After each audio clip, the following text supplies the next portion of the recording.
আসসালামু আলাইকুম everyone, welcome back to my channel. আজকে আমি আপনাদের সঙ্গে সবচেয়ে সহজ পদ্ধতিতে রান্নার যে কোনো হাঁড়িতে কিভাবে ভাপা পিঠা তৈরি করা যায় তার পদ্ধতি শেয়ার করব। এই পদ্ধতিতে ভাপা পিঠা তৈরি করতে তেমন কোনো ঝামেলাই পোহাতে হয় না। যেহেতু এখন শীতকাল, তাই আমাদের সকলের বাড়িতেই কিন্তু বিভিন্ন রকমের পিঠাপুলি খাওয়ার ধুম পড়ে গিয়েছে। আর অন্যান্য সব পিঠার চেয়ে এই ভাপা পিঠা কিন্তু সবারই খুবই প্রিয় একটি পিঠা। তবে অনেকেই এই পিঠাটিকে বানানো খুবই ঝামেলার কাজ মনে করেন। তাই আজকে আমি আপনাদের সঙ্গে কিভাবে খুব সহজ পদ্ধতিতে এই ভাপা পিঠা তৈরি করা যায় তার রেসিপি শেয়ার করব। আশা করছি আমার আজকের এই সহজ রেসিপিটি আপনাদের সবার কাছে বেশ ভালো লাগবে। ভালো লাগলে অবশ্যই ভিডিওটিতে একটি লাইক দিয়ে দিবেন। তাহলে চলুন এবার দেখে নেই কিভাবে তৈরি করতে হয় এই ভাপা পিঠা। প্রথমেই এখানে আমি একটি মিক্সিং বোল নিয়ে নিয়েছি।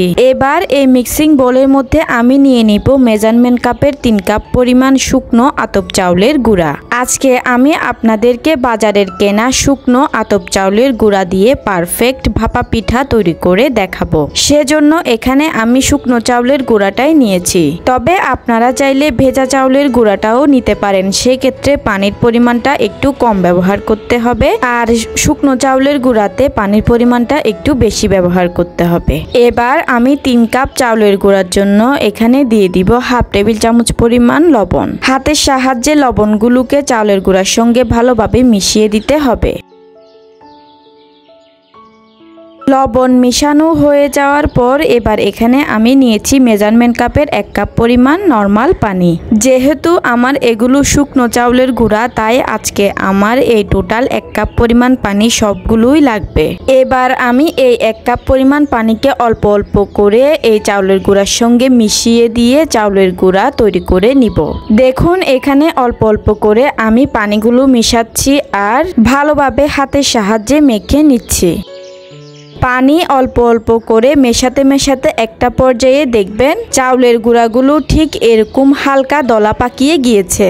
যখন চাউলের গুঁড়াগুলোকে এরকম মুঠ চেপে ধরলে দলা হয়ে থাকবে, আবার ছেড়ে দিলে এরকম ঝরঝরা হয়ে পড়ে যাবে, তখন বুঝে নিতে হবে যে ভাপা পিঠা তৈরির জন্য চাউলের গুঁড়াগুলো পারফেক্ট ভাবে তৈরি করা হয়ে গিয়েছে। আর একটা কথা অবশ্যই খেয়াল রাখবেন যে শুকনো চাউলের গুঁড়াতে কিন্তু পানির পরিমাণটা একটু বেশিই লাগে, তাহলেই কিন্তু পিঠাগুলো খুব সহজেই সেদ্ধ হয়ে যায়। পানি কম ব্যবহার করলে কিন্তু পিঠাগুলো ভেতরে কাঁচা থেকে যাওয়ার সম্ভাবনা থাকে। পিঠা তৈরি করার জন্য আমার চাউলের গুঁড়া একেবারেই তৈরি। এবার আমি এই তৈরি করে নেওয়া চাউলের গুঁড়াগুলোকে একটা চালনির সাহায্যে চেলে নিব। চেলে নেওয়ার জন্য এখানে আমি আজকে একটি প্লাস্টিকের এরকম চালনি ব্যবহার করছি। তবে আপনারা হাতের কাছে থাকা যে কোনো চালনির সাহায্যে এই চাউলের গুঁড়াগুলোকে চেলে নিতে পারবেন।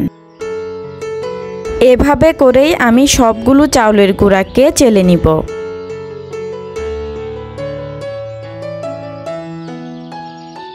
দেখুন কিছুটা চাউলের গুঁড়া চেলে নেওয়ার পর চাউলের গুঁড়াগুলো ঠিক এরকম হয়ে পড়েছে। আমি একইভাবে সবগুলো চাউলের গুঁড়াকে চেলে নিয়েছি। সবগুলো চাউলের গুঁড়া চেলে নেওয়ার পর চাউলের গুঁড়াগুলো দেখতে ঠিক এমন হয়েছে। পিঠা তৈরি করার জন্য এ পর্যায়ে আমার চাউলের গুঁড়ার তৈরির সম্পূর্ণ প্রিপারেশন শেষ। ভাপা পিঠার ভেতরে পুর দেওয়ার জন্য এখানে আমি নিয়েছি পরিমাণ মতো খেজুরের গুড় আর পরিমাণ মতো নারিকেল কুচি। তবে আপনারা চাইলে শুধুমাত্র খেজুরের গুড় দিয়েও এই পিঠাটিকে বানিয়ে নিতে পারবেন। তবে আজকে আমি খেজুরের গুড় এবং নারিকেল দুটোই ব্যবহার করব। এতে করে ভাপা পিঠা খেতে বেশি ভালো লাগে। এবার এখানে আমি একটি ভাপা পিঠা তৈরি করার বাটি নিয়েছি। এই বাটির মধ্যে প্রথমেই আমি কিছুটা পরিমাণ চালের গুঁড়া দিয়ে দিলাম। এবার অল্প পরিমাণে খেজুরের গুড় আর নারিকেল দিয়ে দিলাম।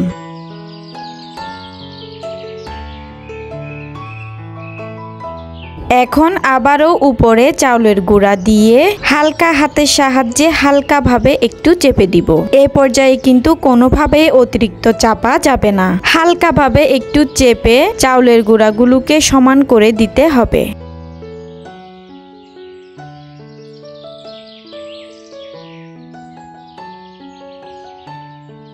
দেখুন এখানে কিন্তু আমি একটি ভাপা পিঠা ভাপে দেওয়ার জন্য রেডি করে ফেললাম। এই পর্যায়ে এই পিঠাটি ভাপে দেওয়ার জন্য একেবারেই তৈরি। ভাপা পিঠাগুলোকে আজকে আমি এরকম একটি চালনির সাহায্যে ভাপ দিয়ে নিব। সেজন্য এখানে আমি এরকম একটি স্টিলের চালনি নিয়েছি। এখানে আমি একটি সুতির কাপড়কে ভিজিয়ে পানি নিংড়িয়ে নিয়েছি। এখন বানিয়ে রেখে দেওয়া ভাপা পিঠার বাটিটাকে ভেজা কাপড়ের সাহায্যে এরকম মুড়িয়ে নিব। বাটিটাকে উল্টো করে ধরে চালনির উপর বসিয়ে দিব।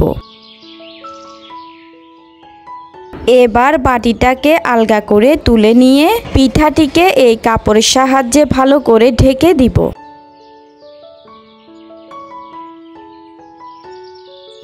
এ পর্যায়ে এই পিঠাটি ভাপে দেওয়ার জন্য পুরোপুরি তৈরি। এবার পিঠাটিকে ভাপে দেওয়ার জন্য চলে যাব চুলায়।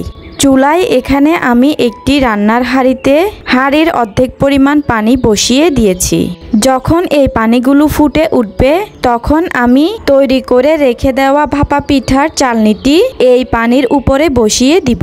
আর চুলার আঁচটা কিন্তু হাইতেই থাকবে। এবার একটা ঢাকনা দিয়ে ঢেকে দিব আর অপেক্ষা করব 3 মিনিট। এভাবে পিঠা সেদ্ধ হতে সময় একটু বেশি লাগে, তবে পিঠাগুলো খুব পারফেক্টভাবে হয়ে যায়। যাদের হাতের কাছে কোনো ভাপা পিঠা তৈরির পাত্র নেই তারা খুব সহজেই এই পদ্ধতিতে ভাপা পিঠা তৈরি করে নিতে পারেন। সময় একটু বেশি লাগলেও কিন্তু পিঠাগুলো খুব সুন্দরভাবে হয়ে যায়। আমি ফিরে এলাম ঠিক 3 মিনিট পর।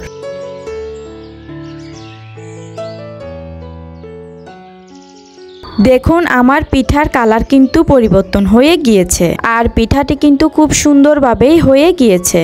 পিঠাটিকে আমি আপনাদেরকে একটু কাছ থেকে দেখিয়ে দিচ্ছি যে পিঠাটি ঠিক কতটা পারফেক্ট হয়েছে। শীতের দিনে এরকম ধোঁয়া ওঠা একটি ভাপা পিঠা হলে কিন্তু আর কোনো কিছুই লাগে না। দেখুন আমার পিঠাটি কিন্তু কোনো রকম ফেটেও যায়নি। কত সুন্দর স্মুথ হয়েছে পিঠাটি। একইভাবে আমি সবগুলো পিঠা বানিয়ে নিয়েছি। আপনারা এই পদ্ধতিতে একবার ভাপা পিঠা বানিয়ে দেখতে পারেন। আশা করি আপনারা খুব ভালো রেজাল্ট পাবেন। এবার আমি আপনাদেরকে একটি পিঠা ভেঙেও দেখিয়ে দিচ্ছি যে এর ভিতরটা ঠিক কতটা পারফেক্টভাবে সেদ্ধ হয়েছে। দেখুন আমার পিঠাটি কিন্তু ভিতরে কোনো রকম কাঁচা নেই। আমার আজকের এই সহজ ভাপা পিঠা তৈরির রেসিপিটি আপনাদের কাছে কেমন লাগলো তা কিন্তু আমাকে কমেন্ট করে জানাতে একদমই ভুলবেন না। যদি ভালো লাগে তাহলে অবশ্যই ভিডিওতে একটি লাইক দিয়ে দিবেন। আর আপনি যদি আমার চ্যানেলে নতুন হয়ে থাকেন তাহলে অবশ্যই আমার চ্যানেলটি সাবস্ক্রাইব করে পাশের বেল আইকনটি অন করে রাখবেন। আমি তাহলে আজকের মতো এখানেই বিদায় নিয়ে নিচ্ছি। সবাই অনেক বেশি ভালো থাকবেন এবং আমার জন্য দোয়া করবেন। আল্লাহ হাফেজ।